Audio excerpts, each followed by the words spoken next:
Bonjour à tous, j'espère que vous allez bien. De mon côté, je jongle pas mal entre ma mission, les projets clients et la chaîne YouTube.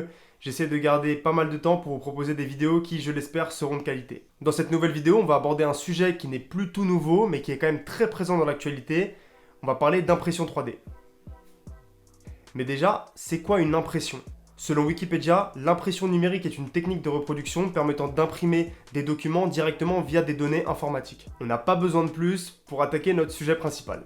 Avec nos imprimantes classiques qui fonctionnent avec du papier, lorsqu'on veut imprimer un document, on va avoir un résultat en deux dimensions. Une feuille va sortir et sa taille va être définie par une longueur et une largeur. Pour l'impression 3D, ça va être quasiment la même chose, sauf qu'on va rajouter une variable, la hauteur. L'impression 3D, c'est donc un processus qui va nous permettre d'imprimer un objet en relief, donc en trois dimensions, longueur par largeur par hauteur, toujours à partir d'un fichier informatique. J'ai eu ma première imprimante 3D en 2018, le modèle A10 de la marque Gitek, qui m'a permis de me lancer dans l'impression 3D. Je pense qu'on a tous déjà imaginé, étant petit, pouvoir sortir notre jouet préféré du catalogue et pouvoir jouer avec et l'utiliser immédiatement. L'impression 3D permet en quelque sorte de réaliser ce rêve d'enfant puisqu'il est très facile de télécharger n'importe quel modèle qui nous intéresse sur internet et de pouvoir l'imprimer grâce à notre imprimante 3D. Mais à part ça, à quoi ça peut bien servir l'impression 3D ? Dans l'industrie déjà, l'impression 3D va répondre aux besoins des ateliers de design, des cabinets d'architectes, des industriels qui vont imprimer des pièces automobiles, des pièces mécaniques ou encore fabriquer des prothèses ou des appareillages, et ça a été une véritable révolution dans la chaîne de production par rapport au coût et à la rapidité de création de ces prototypes. On peut même aujourd'hui construire des bâtiments grâce à la technique d'impression 3D.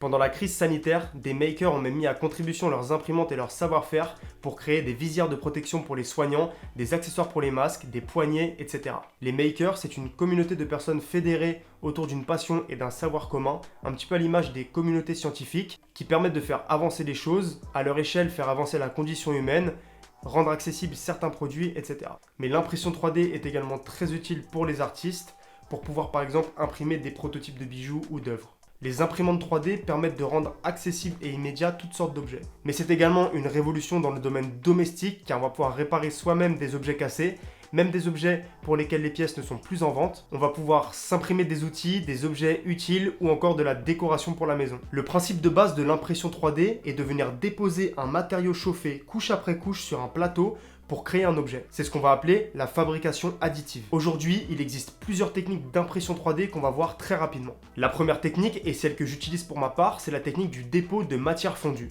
Donc, comme on l'a évoqué précédemment, la buse va venir chauffer un matériau et le déposer sur un plateau. Dans notre cas, ça va être une bobine de filament plastique appelée PLA. C'est le filament le plus courant en impression 3D et le plus simple à utiliser. On va retrouver également l'ABS. L'ABS, c'est le plastique qu'on retrouve dans la plupart de nos objets en plastique, donc dans l'électroménager, dans les jouets, mais c'est un petit peu plus compliqué à imprimer puisque c'est plus sensible au changement de température, au décollement sur le plateau. Donc pour les débutants, l'ABS c'est un petit peu compliqué. On va dire que plein de paramètres peuvent venir perturber l'impression et rendre ça plutôt compliqué pour une personne qui est débutante dans ce domaine. La deuxième technique s'appelle la stéréolithographie. En fait, on va avoir un laser qui va venir figer une résine liquide couche après couche grâce à la photopolymérisation. La stéréolithographie va nous permettre d'imprimer des pièces de grande qualité et avec une excellente finition. Mais ce processus d'impression est plus compliqué que le dépôt de matière fondue parce qu'on va manipuler des matières comme la résine qui vont être très toxiques et donc ça demande un petit peu plus d'expérience dans le domaine de l'impression 3D et dans la manipulation de produits chimiques. En bref, pour la stéréolithographie, il faut beaucoup plus de précautions. Ces techniques d'impression, elles sont à la portée du grand public et c'est ce qu'on va retrouver la plupart du temps dans nos imprimantes entrée de gamme chez les particuliers. Mais il existe d'autres techniques beaucoup plus poussées dans l'industrie avec des machines très sophistiquées comme le frittage laser sélectif qui fusionne un matériau sous forme de poudre pour créer un objet. Dernier point assez important avant d'aborder la démonstration, le prix. Depuis quelques années, les fabricants ont réussi à proposer des modèles très largement accessibles. On compte à partir de 150 € pour les modèles d'entrée de gamme qui permettent d'imprimer des objets de très bonne qualité. Je pense notamment à la Creality Ender 3 qui a un très bon rapport qualité-prix et qu'on peut retrouver aujourd'hui aux alentours de 200 € sur Amazon. Et c'est une très bonne imprimante pour commencer l'impression 3D. L'avantage des modèles entrée de gamme, en plus de leur très bon rapport qualité-prix, ça va être également pendant les phases de montage et de maintenance de beaucoup mieux comprendre le fonctionnement de son imprimante 3D. Quant au prix des consommables, il n'est pas non plus très élevé. Quand on parle du PLA par exemple, on va retrouver des bobines entre 15 et 50 € en fonction de la sophistication du produit. Et une bobine va nous permettre d'assurer plusieurs dizaines, voire une petite centaine d'impressions selon la taille et le paramétrage de l'objet. Enfin bref, il y a vraiment énormément de choses à dire au sujet de l'impression 3D et il y a plein de youtubeurs dont je vous mettrai le lien en description qui le font déjà très bien. Si vous souhaitez des vidéos un petit peu plus détaillées à ce sujet-là et par rapport à mon expérience sur l'impression 3D, alors c'est avec plaisir que je les ferai. Mais maintenant, on va passer à la démonstration. Bon, c'est le moment de passer aux choses sérieuses et de vous montrer comment imprimer un objet en 3 étapes. Première étape, pour pouvoir imprimer un objet en 3D, il va déjà nous falloir un objet. À cette étape-là, il y a 2 solutions qui s'offrent à nous. La première solution, c'est la modélisation. La modélisation va être réservée aux personnes qui ont déjà des petites compétences de base en 3D. Vous allez pouvoir utiliser des logiciels comme Fusion 360, Autodesk Maya ou encore Blender pour pouvoir créer un modèle de toute pièce. Pour les personnes qui n'ont pas de compétences de base en 3D ou qui souhaitent débuter la 3D, ne vous inquiétez pas, il existe un outil très simple qui s'appelle Tinkercad qui va vous permettre de vous familiariser avec la création de vos premiers éléments en 3D. Tinkercad, ça va vous permettre de créer vos premières impressions 3D. Par exemple, si vous avez une entreprise et que vous avez un logo d'entreprise que vous souhaitez imprimer en 3D, vous allez pouvoir très facilement l'exporter en SVG par exemple d'Illustrator ou d'un autre logiciel de design, l'intégrer dans Tinkercad, lui donner une hauteur, donc du volume, 3 dimensions, et pouvoir générer un fichier à imprimer en 3D. Donc c'est vraiment un outil qui fonctionne très bien pour les choses simples. On peut même faire des choses un petit peu poussées une fois qu'on maîtrise l'outil. Mais ça reste un outil pour débuter. Quand on veut faire des choses un petit peu plus poussées, on ira vers des logiciels de 3D plus performants.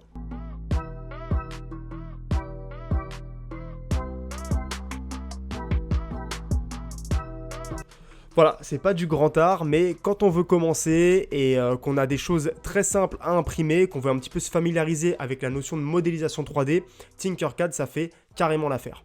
Une fois que mon modèle me convient, j'ai juste à cliquer sur exporter pour générer un fichier STL qui est par défaut l'extension des fichiers utilisés pour l'impression 3D. Évidemment, pour la conception et la modélisation de pièces plus complexes, il est conseillé d'utiliser des logiciels plus spécialisés comme ceux que j'ai énoncés précédemment, Blender, Fusion 360 ou encore Autodesk Maya.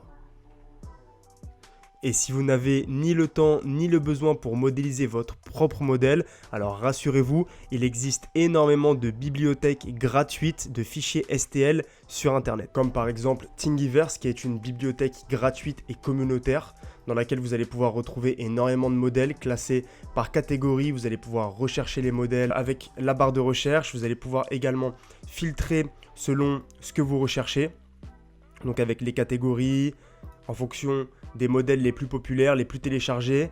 Donc c'est vraiment une super plateforme et c'est 100% gratuit.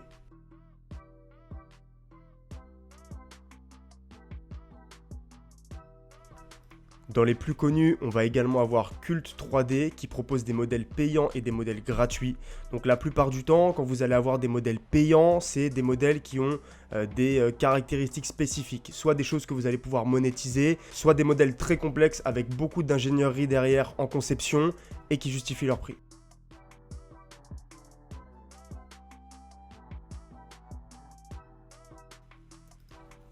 Si un modèle sur ce type de plateforme vous plaît et qu'il est libre de droit, alors vous avez juste à le télécharger et vous pouvez l'utiliser comme bon vous semble. Vous pouvez l'imprimer, lui apporter des modifications, ce que vous voulez. On se retrouve pour la deuxième étape, cette fois-ci le découpage de notre objet 3D. Quand j'ai eu ma première imprimante 3D, je pensais qu'une fois que j'avais téléchargé mon fichier en .obj ou en .stl, j'avais juste à le mettre sur une carte SD, l'insérer dans l'imprimante et l'imprimer. Ça s'est pas vraiment passé comme ça. En fait, l'imprimante 3D ne comprend pas les fichiers 3D. Elle ne comprend pas les fichiers .obj et les fichiers en .stl. Pour elle, c'est juste un objet en 3 dimensions qui a du relief, mais ça veut pas dire grand chose. Et elle n'est pas en capacité de l'imprimer juste avec ces informations-là. En fait, pour que l'imprimante puisse comprendre comment imprimer un objet, il faut générer un fichier G-code. Et pour ça, on va utiliser un slicer. En plus de la notion de découpage du modèle, le slicer va nous permettre de paramétrer notre impression. On va pouvoir modifier la qualité de notre impression, le remplissage, la coque, la température d'impression, la vitesse d'impression, si on veut générer des supports ou non. Vous allez pouvoir modifier les paramètres d'impression pour chaque impression. Quand on vient tout juste d'avoir son imprimante 3D et qu'on arrive sur ce type de logiciel, c'est un petit peu compliqué. Mais la plupart des slicers proposent des paramètres prédéfinis correspondant à votre imprimante. Vous avez juste à renseigner le nom de votre imprimante et le slicer va vous générer des profils qui vous permettent d'avoir des paramétrages de base pour votre impression. Bon, trêve de bavardage, on va récupérer notre petit modèle qu'on a créé sur Tinkercad et on va l'insérer dans Cura. Ok, bon, on a notre impression, c'est pas une œuvre d'art, hein, mais c'est pour vous montrer comment on peut rapidement passer de l'idée à la conception, à l'impression. En considérant que les paramètres que je viens de rentrer pour mon objet me conviennent, on va pouvoir découper l'objet. Donc je vais replier ce petit panel et je vais cliquer sur découper. Donc ici en fait le logiciel, le slicer, va calculer le temps de réalisation, le temps que va mettre l'imprimante à imprimer notre objet, mais également calculer la quantité de fil qui va être utilisée. Donc là, on a environ 9 grammes de filament et 3 mètres de filament qui vont être utilisés. C'est vraiment pas grand chose à l'échelle d'une bobine. Donc vous voyez ici, quand je vais faire un aperçu, on va pouvoir ici se rendre compte des différentes couches qui vont être imprimées. Donc là, c'est notre première couche. Et là, on va pouvoir voir les différentes couches successives qui vont être imprimées pour créer notre objet. Et c'est ces instructions-là qui vont être données à l'imprimante. C'est le fichier qu'on vient de générer qui vient de transformer notre simple objet 3D, donc en .obj ou en .stl, en un fichier G-code qui va être intelligible par l'imprimante. L'imprimante va maintenant comprendre quelle est la marche à suivre pour pouvoir imprimer cet objet. Donc par exemple, le fichier va dire à l'imprimante, pour la première couche, tu vas te déplacer de tant de millimètres en Y, de tant de millimètres en X, de tant de millimètres en Z, puis ensuite tu vas passer à la seconde couche, tu vas faire ces différents trajets, ce déplacement, etc. jusqu'à créer notre objet. En termes de logiciel, pour ma part, j'utilise Cura car c'est celui sur lequel j'ai commencé et qui m'a été recommandé en premier. Et en plus, il est gratuit. Mais il en existe d'autres, comme par exemple Prusa Slicer, donc du fabricant Prusa, qui est également très bien, ou encore Slicer. Beaucoup de fabricants ont développé leur propre logiciel de découpage, et le mieux reste encore d'utiliser celui qui vous correspond le mieux, et celui sur lequel vous êtes à l'aise. C'est parti, on a tout ce qu'il nous faut pour lancer notre impression 3D. Il suffit d'allumer son imprimante, choisir le filament que vous souhaitez utiliser. J'ai choisi un filament Gentle Grey de la marque Ice Filament, je trouve que le rendu il est vraiment hyper cool. Insérez la carte SD dans votre imprimante. Sélectionnez votre impression dans le menu et c'est parti. Vous n'avez plus qu'à attendre et observer votre modèle s'imprimer petit à petit. C'est vraiment hyper satisfaisant quand on imprime son premier objet pour la première fois. Au fur et à mesure du temps, vous allez trouver vos paramètres d'impression ainsi que les réglages de votre machine.